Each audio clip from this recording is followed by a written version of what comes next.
নমস্কার। যারা জেই exam, JEE advance exam অথবা ইঞ্জিনিয়ারিং এন্ট্রান্স পরীক্ষার জন্য তৈরি হতে চাইছেন বা তৈরি হচ্ছেন বা ভবিষ্যতে এই এক্সামগুলো পাশ করার স্বপ্ন দেখেন, তাদের জন্মচার্টের বিশেষ বিশেষ কোন গ্রহগুলো সক্রিয় বা বলবান থাকলে এই পরীক্ষাগুলোতে সফল হতে পারবেন তা নিয়ে আজকে আলোচনা করব। প্রথমত, যে কোনো অ্যাপ্লাইড সায়েন্স, প্রায়োগিক বিজ্ঞান আমাদের জন্মচার্টে শুক্রের বলবত্তের উপর নির্ভর করে। যে কোনো শিল্প সংক্রান্ত কর্ম সেটা শনির ওপর নির্ভর করে। যে কোনো কারিগরি বিদ্যা শুক্রের উপর নির্ভর করে। অর্থাৎ এই পরীক্ষাগুলোর জন্য শুক্র শনির বলবত্তা অবশ্যই প্রয়োজন জন্মচাটে। এবং ভাবের সংযোগ দরকার ব্যক্তির লগ্ন, অর্থাৎ যে নিজে পরীক্ষায় বসছে তার নিজস্ব বলবত্তা, তার নিজের সত্তা, তার নিজস্ব উদ্যম ইচ্ছা, এটা লগ্ন থেকে আমরা বিচার করি।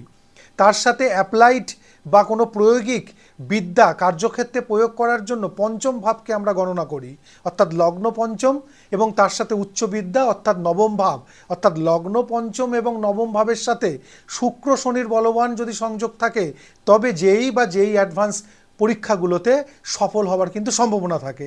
এর সাথে আছে এই ব্যক্তিরা যারা পরীক্ষায় সফল হচ্ছে, ভবিষ্যতে বিদেশ যাত্রা যোগ আছে কিনা অনেকেরই প্রশ্ন থাকে।